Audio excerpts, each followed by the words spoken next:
Hello students, देखिए पिछले lecture में हम लोगों ने लॉज ऑफ केमिकल कॉम्बिनेशन पर डिस्कशन कर लिया था। आज हम जो डिस्कस करने जा रहे हैं वो है atomic mass and molecular mass.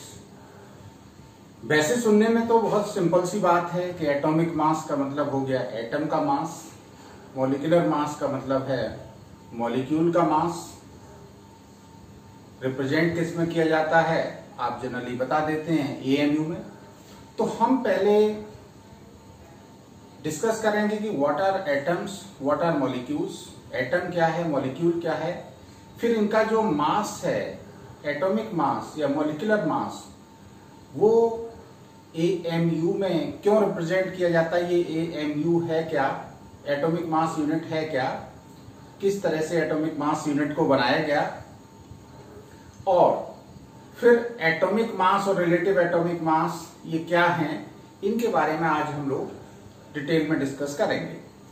तो सबसे पहले हम डिस्कस कर लें atom and molecules. What are atom, what are molecule. Atom क्या है?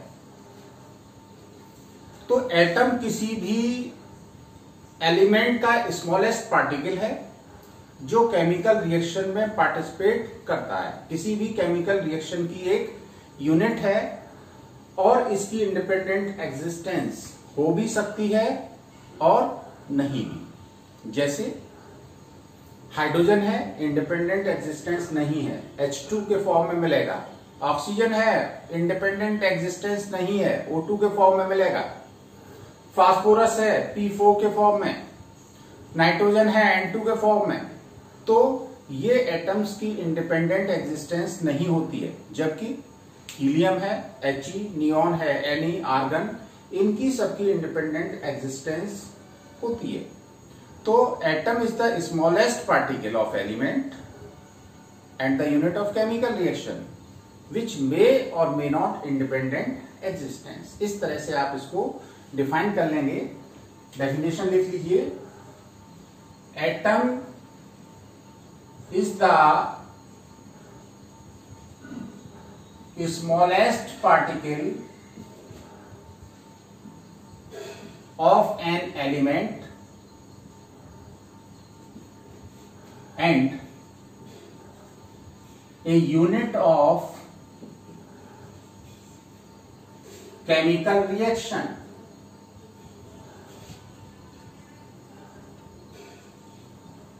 which may or may not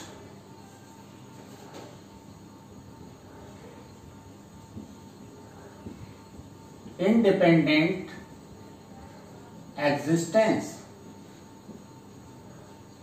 जिसकी इंडिपेंडेंट एग्जिस्टेंस हो भी सकती है और नहीं भी, उसको क्या कहते हैं, एटम कहते हैं। एग्जाम्पल के तौर पे हमने बताया hydrogen, oxygen, nitrogen, phosphorus,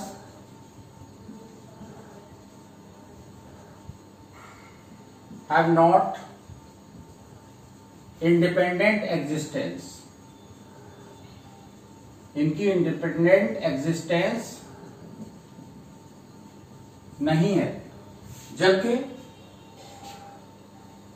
helium, neon, argon etcetera इनकी है इंडिपेंडेंट एग्जिस्टेंस।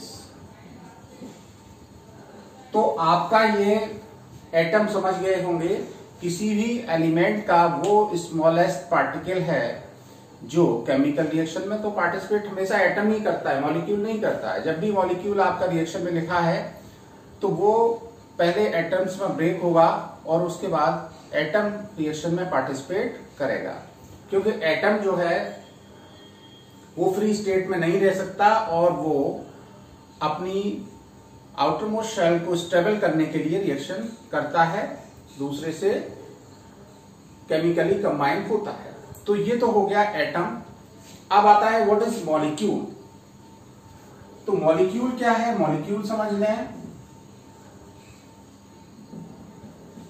ये किसी सबस्टेंस मतलब एलिमेंट या कंपाउंड, जिसके बारे में हम पहले डिस्कस कर चुके हैं एलिमेंट और कंपाउंड के बारे में, तो ये किसी सबस्टेंस का स्मॉलेस्ट पार्टिकल है जो इंडिपेंडेंट एग्जिस्ट कर सकता है। इंडिपेंडेंट जो एग्जिस्ट कर सकता है वो क्या हो गया, मॉलिक्यूल हो गया, लेकिन ये केमिकल रिएक्शन में पार्टिसिपेट नहीं करता है। पार्टिसिपेट कौन करता है, एटम। तो molecule is the smallest particle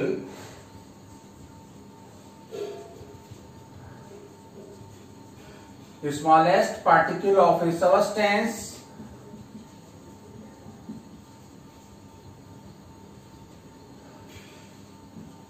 which exists independently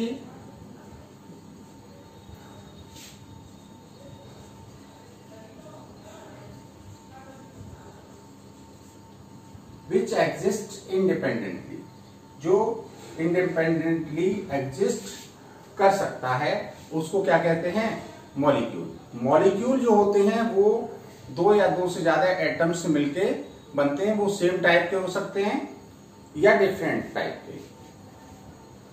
molecules are composed of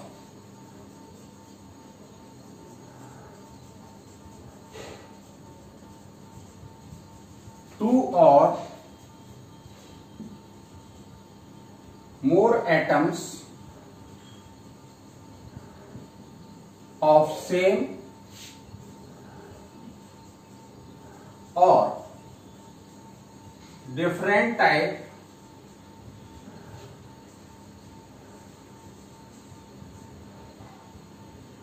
elements। अब सेम टाइप के एलिमेंट्स से अगर मिलके बना है तो उसको हम क्या कहेंगे, होमोएटॉमिक। और डिफरेंट टाइप के एलिमेंट से मिलके बना है तो क्या कहेंगे, हेटेरोएटॉमिक। तो इसी बेस पे इनको दो भाग में डिवाइड कर दिया गया है। पहला कौन सा है, होमोएटॉमिक।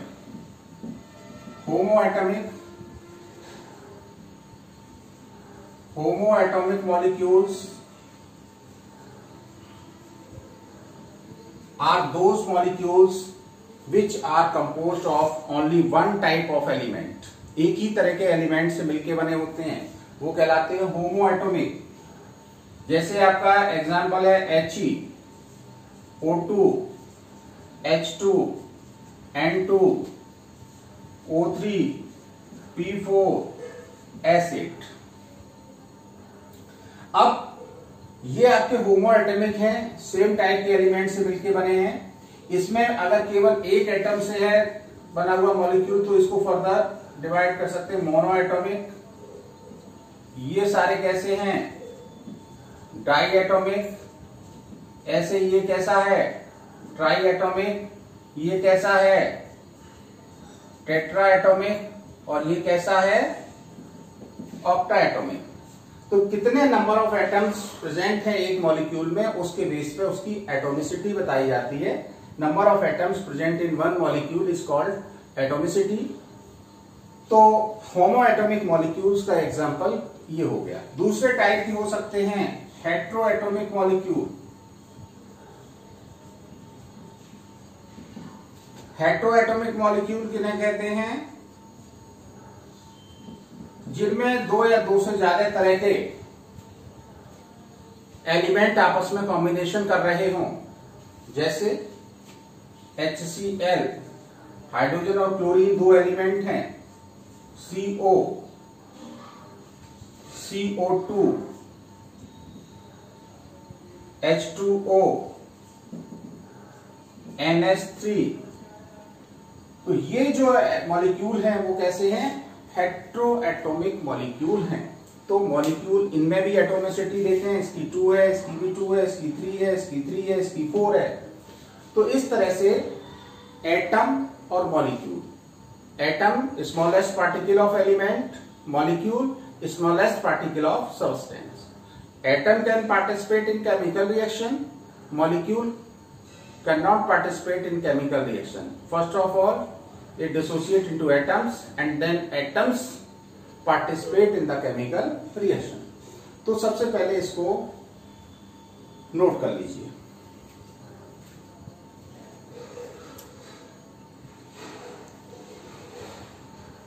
अब आगे चलते हैं।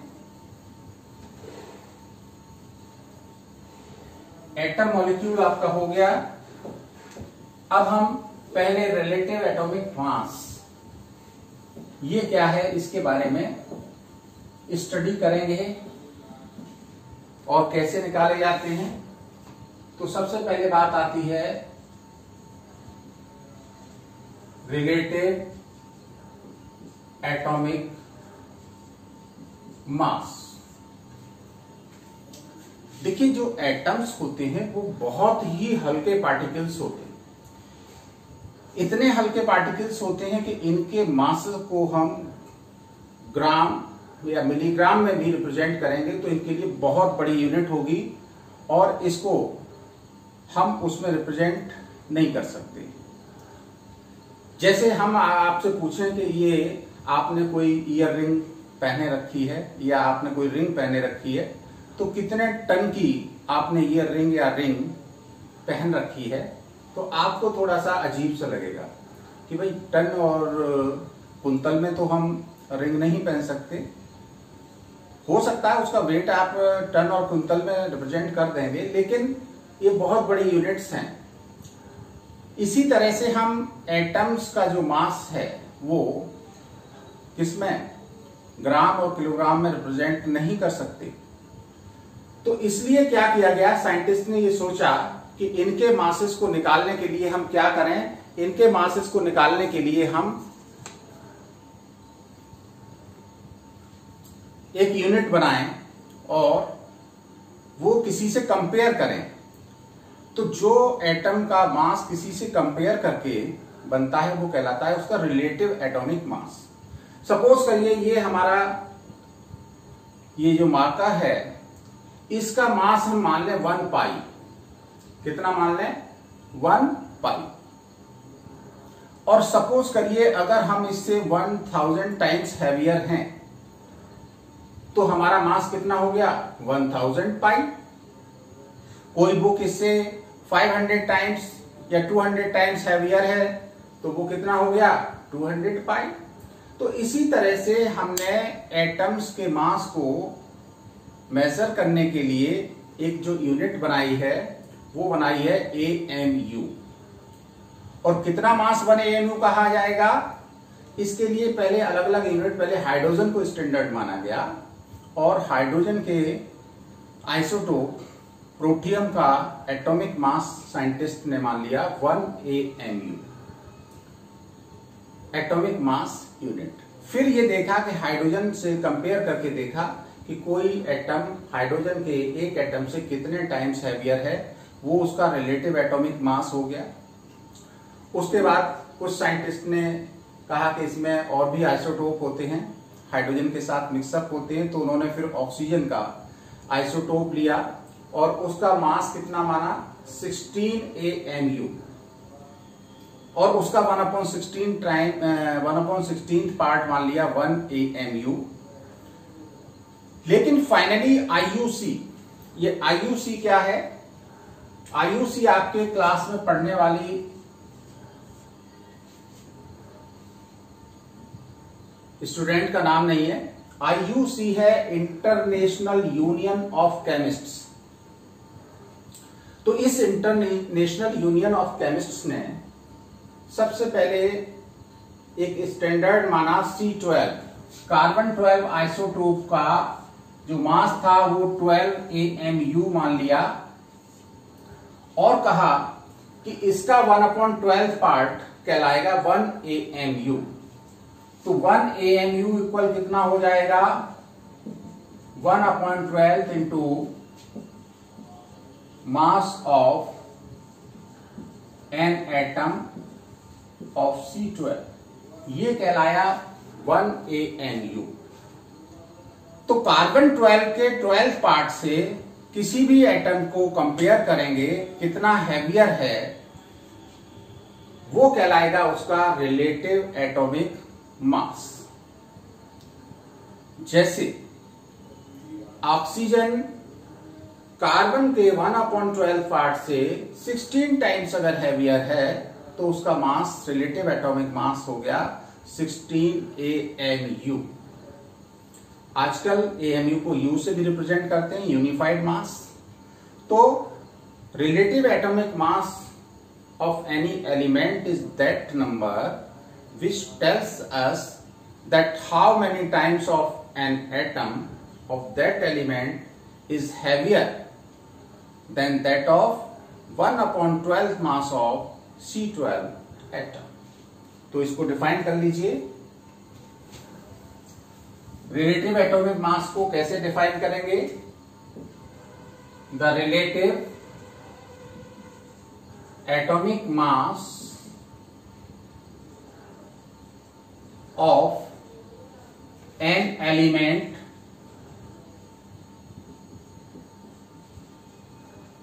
is that number which tells that an atom of that element is how much heavier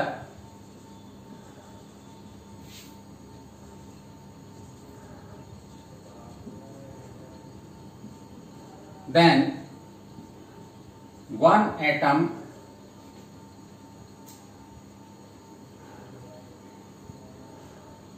that one tells us that an atom of that element is how much heavier than 1/12 mass of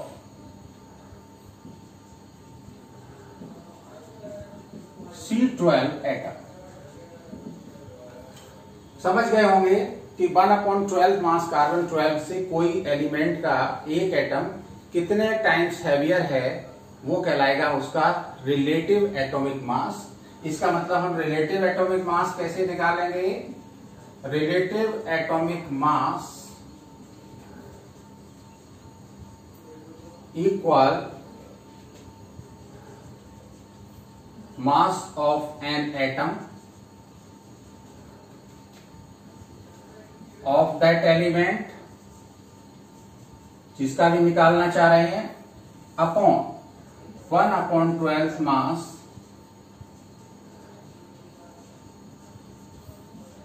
of C12। इस तरह से हम किसी भी element का relative atomic mass निकाल लेते हैं।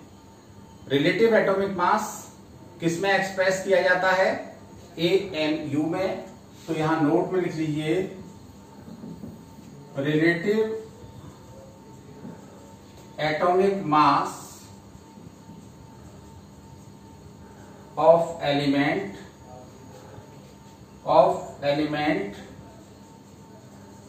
is expressed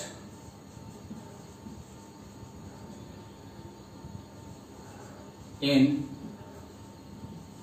AMU और 1 AMU एंड 1 AMU इक्वल कितना अभी बताया था हमने? 1 AMU इक्वल होता है 1/12 इंटू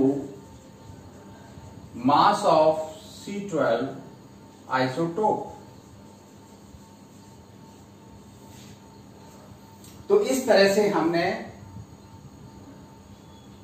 कार्बन 12 के 1/12 मास से किसी एटम को कंपेयर किया और एटम को कंपेयर करने के बाद उसका जो भी मास निकल के आया उस मास को हमने क्या मान लिया?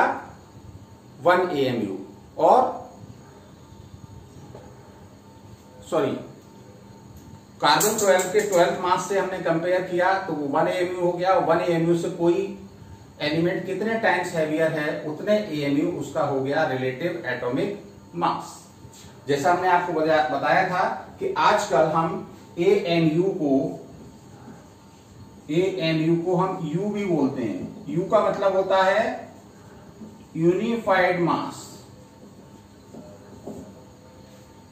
तो इस तरह से ये आपका आया AMU या AMU।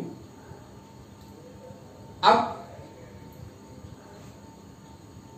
AMU में जो एटॉमिक मास निकल के आते हैं वो डिफरेंट आइसोटोप्स के निकल के आते हैं। हम एटॉमिक मास किसे कहेंगे? जैसे क्लोरीन के 2 आइसोटोप हैं, एक का 35 है और एक है Cl37। तो हम इसका एटॉमिक मास क्या लिखें, 35 लिखें, 37 लिखें? तो इसके लिए ये कहा गया कि इनका हम जो आइसोटोप्स हैं इनका एवरेज ले लें। एवरेज कैसे लिया जाता है कि 35 का क्या है और 37 का रिलेटिव एबंडेंस क्या है, नेचर में किस रेशियो में ये मिलते हैं, तो उससे हम उनका एवरेज रिलेटिव एटॉमिक मास निकालते हैं, जिसको हम आइसोटोपिक मास भी कहते हैं। और इसी एवरेज एटॉमिक मास को हम एटॉमिक मास कहते हैं। रिलेटिव एटॉमिक मास जो है वो डिफरेंट आइसोटोप्स का निकालने के बाद उसका एवरेजिंग कर लिया और उस एवरेज रिलेटिव एटॉमिक मास को ही हम क्या कहेंगे, एटॉमिक मास कहेंगे। तो पहले तो ये आप नोट कर लें, स्क्रीनशॉट ले लें, उसके बाद हम थोड़ा सा डिस्कस कर लेते हैं कि what is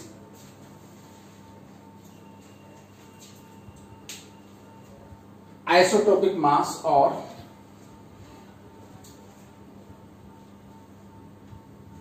average relative atomic mass.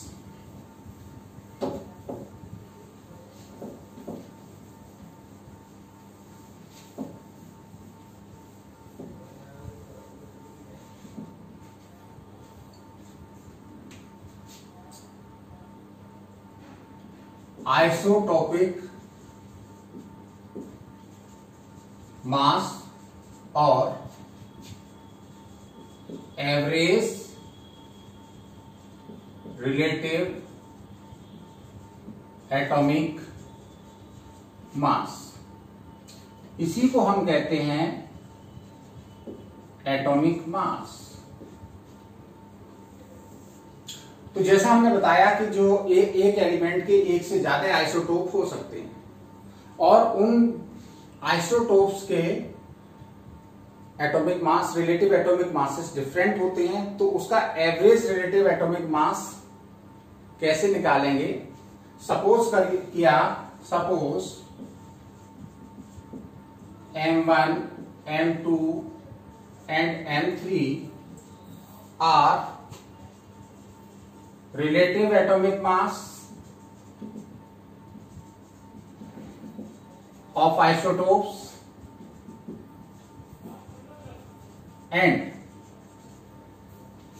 their relative abundance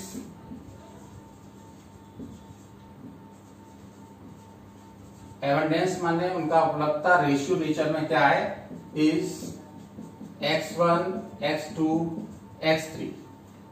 तो एवरेज रिलेटिव एटॉमिक मास क्या हो जाएगा, average relative atomic mass equal हो जाएगा M1 x1 plus M2 x2 plus M3 x3 upon x1 plus x2 plus x3।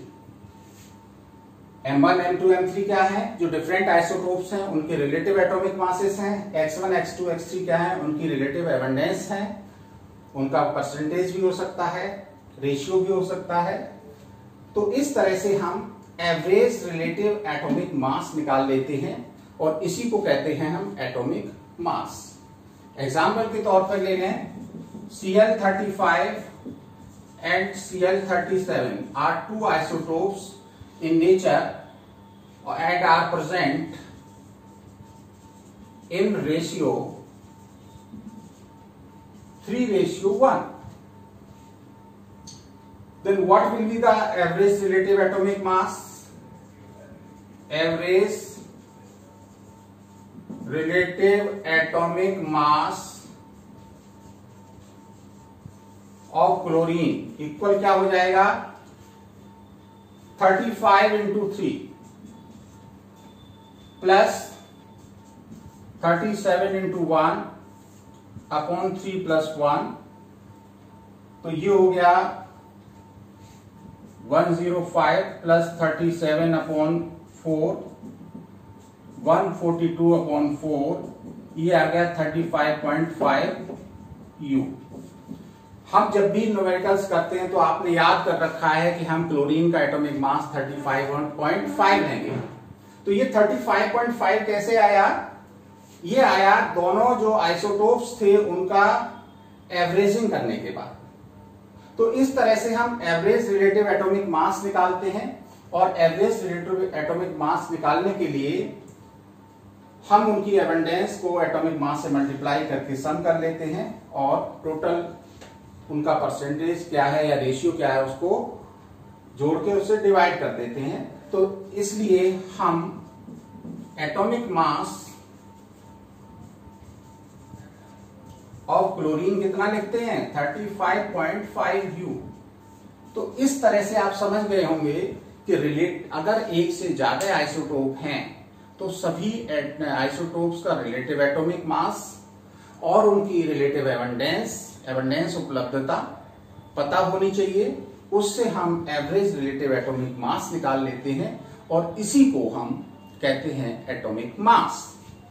जैसे hydrogen का atomic mass हम कितना लिखते हैं 1.008, क्योंकि इसमें हाइड्रोजन के जो डिफरेंट आइसोटोप्स हैं 1H1, 1H2, 1H3, इनका एवरेजिंग करने पर ये आता है 1.008। तो इस तरह से हम डिफरेंट आइसोटोप्स के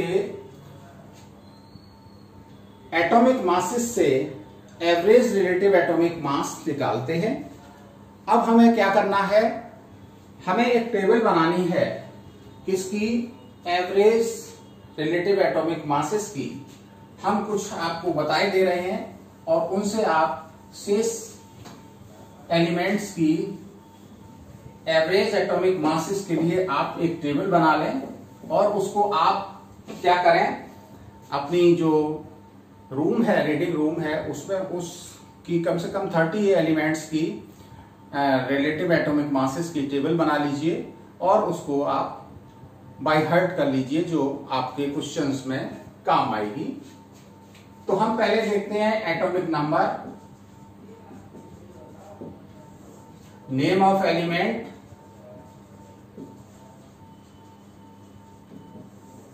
उसके बाद उसका सिंबल, उसके बाद उसका हम लिखेंगे एवरेज रिलेटिव एटॉमिक मास। किसमें आएगा, AMU में। सबसे पहला एलिमेंट जिसका एटॉमिक नंबर 1 है, उस एलिमेंट का नाम क्या है, हाइड्रोजन। रिप्रेजेंट कैसे करते हैं, H से 1.008। ये इसका relative atomic average relative atomic mass हो गया। ऐसे ही 2 किसका है, हीलियम का। हीलियम का सिंबल है He। इसका जो एवरेज रिलेटिव एटॉमिक मास निकल के आता है दैट इज 4.003। 3 किसका है, लिथियम का। रिप्रेजेंट कैसे करते हैं, Li से। Average relative atomic mass 6.011। 4 किसका है, बेरिलियम का। बेरिलियम को रिप्रेजेंट, इसका सिंबल क्या है, Be। इसका एवरेज रिलेटिव एटॉमिक मास कितना है 9.012। 5 बोरॉन। रिप्रेजेंट कैसे करते हैं बोरॉन को, B से। ये है 10.81। 6 कार्बन। रिप्रेजेंट कैसे करते हैं, C से। एवरेज कितना निकल के आएगा 12.01। भाई कार्बन 12 के साथ कार्बन 14 आइसोटोप भी होता है, उसका एवरेजिंग करते हैं तो 12.01। 7 किसका है, नाइट्रोजन। रिप्रेजेंट कैसे करते हैं, N से।